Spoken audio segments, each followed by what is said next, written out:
Pembajakan sebuah kapal di Laut Merah yang dilakukan militan Houthi Yaman berbuntut panjang. Sejumlah negara seperti Jepang bahkan ikut mendesak Houthi agar segera membebaskan kapal yang diduga milik pengusaha Israel tersebut. Menteri Luar Negeri Jepang, Yoko Kamikawa mengatakan pihaknya langsung berkomunikasi dengan Israel setelah terjadi pembajakan kapal. Jepang bahkan mendekati militan Houthi secara langsung dan mendesak kapal segera dibebaskan. Keterlibatan Jepang dalam pembebasan kapal bernama Galaxy Leader ini menimbulkan tanda tanya. Menurut militer Israel, kapal tersebut dimiliki oleh sebuah perusahaan dari Inggris dan dioperasikan oleh perusahaan Jepang Nippon Yusen. Oleh karena itu, Tokyo ikut serta dalam upaya pembebasan kapal. Selain mendekati Houthi secara langsung, Jepang juga mendesak Arab Saudi, Oman, Iran, dan negara terkait lainnya untuk bertindak lebih banyak. Sebelumnya, pada Minggu 19 November, Houthi Yaman mengklaim berhasil menyita sebuah kapal milik pengusaha Israel di Laut Merah. Kapal tersebut berisi 25 orang, namun bukan warga negara Israel. Menurut perusahaan keamanan maritim Ambre, pemilik kapal terdaftar sebagai Raycar Carriers. Perusahaan induknya dimiliki oleh Abraham Rami Ungar, seorang pengusaha Israel.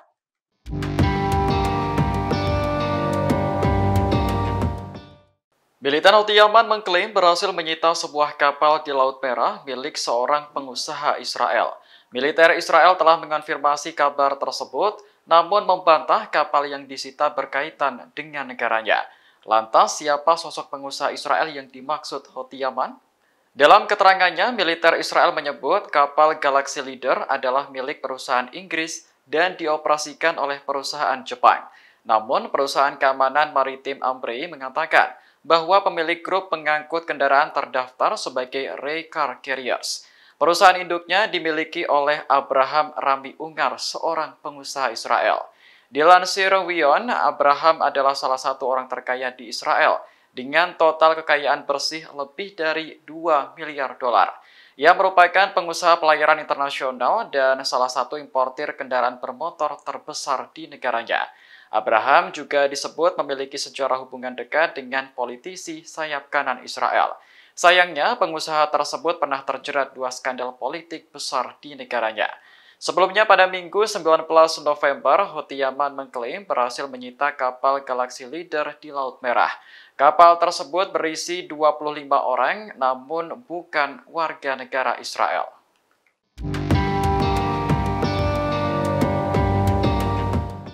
Perang antara Israel dan Hamas semakin banyak menimbulkan korban jiwa di jalur Gaza. Kondisi tersebut membuat banyak negara marah dan mendesak Israel untuk segera menghentikan serangan. Namun apapun kondisinya, negara-negara di Arab tidak memiliki rencana untuk mendaratkan pasukan ke Gaza. Hal tersebut disampaikan Menteri Luar Negeri Yordania, Aiman Safadi, dalam konferensi pers di Bahrain Sabtu kemarin. Menurutnya, negara-negara di Arab lebih mengutamakan solusi 2 negara daripada cara militer. Safadi menyebut hal itu merupakan bagian dari upaya membangun perdamaian setelah perang di Gaza berakhir. Diketahui nasib wilayah kantong Palestina pasca konflik belakangan ramai dibicarakan. Pada awal November, Perdana Menteri Israel Benjamin Netanyahu mengatakan bahwa negaranya akan mengelola keamanan di Gaza untuk jangka waktu yang tidak terbatas. Namun, sekutu terdekat Israel menentang gagasan tersebut karena dianggap sebagai aksi pendudukan. Presiden Amerika Serikat Joe Biden mengatakan Gaza dan tepi barat harus di bawah otoritas Palestina setelah perang berakhir. Menurutnya, tidak boleh ada pemindahan paksa warga Palestina dari Gaza, apalagi melakukan blokade dan pengurangan wilayah di kantong Palestina tersebut.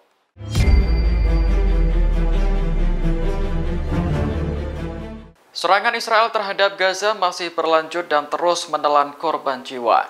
Kondisi tersebut diprediksi akan mengundang bergabungnya front baru dalam pertempuran. Peringatan itu disampaikan mantan Komandan Korps Garda Revolusi Islam Iran, Mohsen Razai.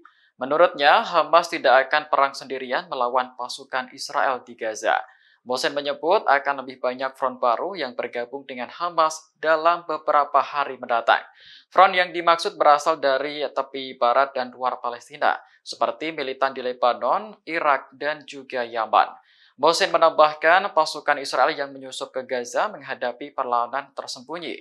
Menurutnya, semakin banyak mereka menyusup, maka akan semakin terjebak dan terperosok ke jurang kekalahan. Mohsin mencatat perang di Gaza akan menentukan nasib Israel dan poros perlawanan yang akan memainkan peran lebih besar di masa mendatang. Namun, juru bicara Kementerian Luar Negeri Iran, Nasir Kanani, mengklaim bahwa kelompok perlawanan di kawasan tidak menerima perintah dari Iran. Menurutnya, mereka akan terjun ke dalam pertempuran mewakili negara masing-masing.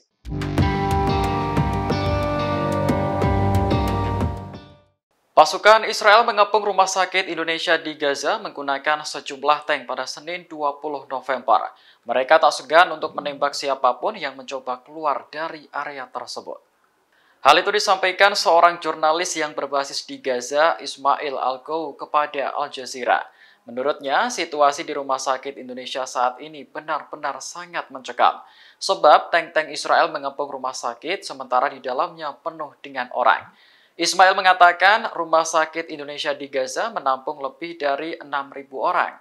Selain pasien dan staf medis, banyak warga sipil yang berlindung di sana. Sebelumnya, Kementerian Kesehatan di Gaza melaporkan 12 orang tewas dalam serangan Israel di rumah sakit Indonesia.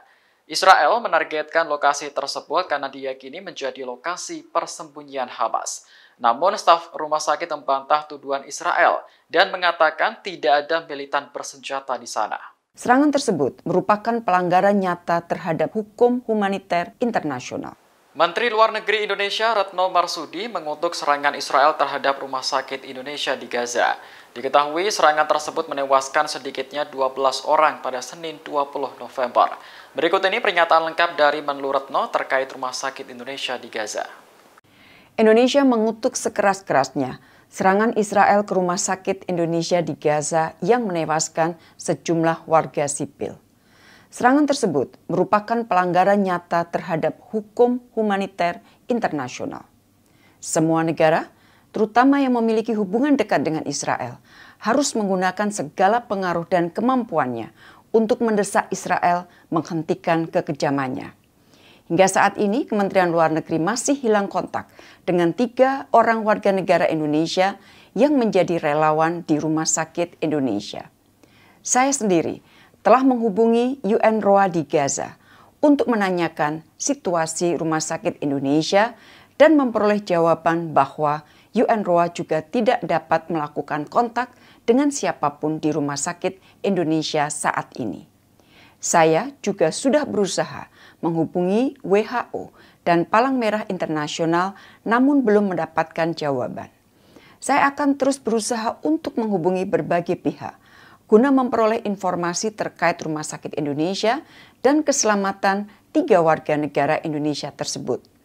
Koordinasi dengan Mercy Jakarta juga terus kita lakukan dan mari kita doakan agar mereka selamat dan diberi perlindungan Allah Subhanahu wa Ta'ala.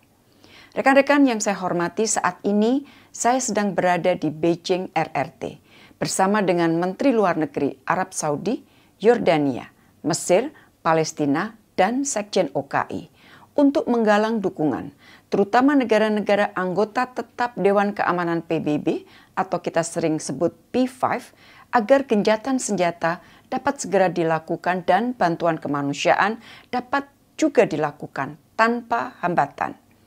Kunjungan beberapa Menteri Luar Negeri OKI tersebut adalah tindak lanjut paragraf 11 dari resolusi KTT Luar Biasa OKI Liga Arab yang diselenggarakan di Riyadh 11 November lalu.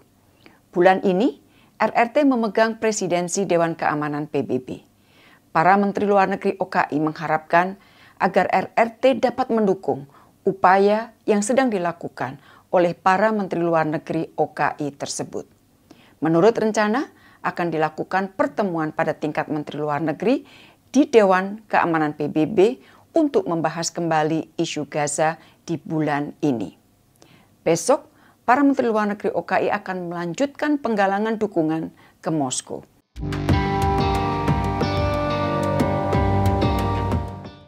Pemimpin tertinggi Iran, Ali Khamenei, mendesak negara-negara Muslim untuk memutus hubungan diplomatik dengan Israel. Desakan ini muncul sebagai tanggapan atas kekejaman Israel terhadap warga Palestina di Gaza.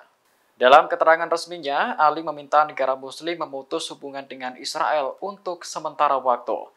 Menurutnya, sejumlah negara Muslim sudah mengecam kejahatan Israel dalam sidang PBB, meski belum semuanya.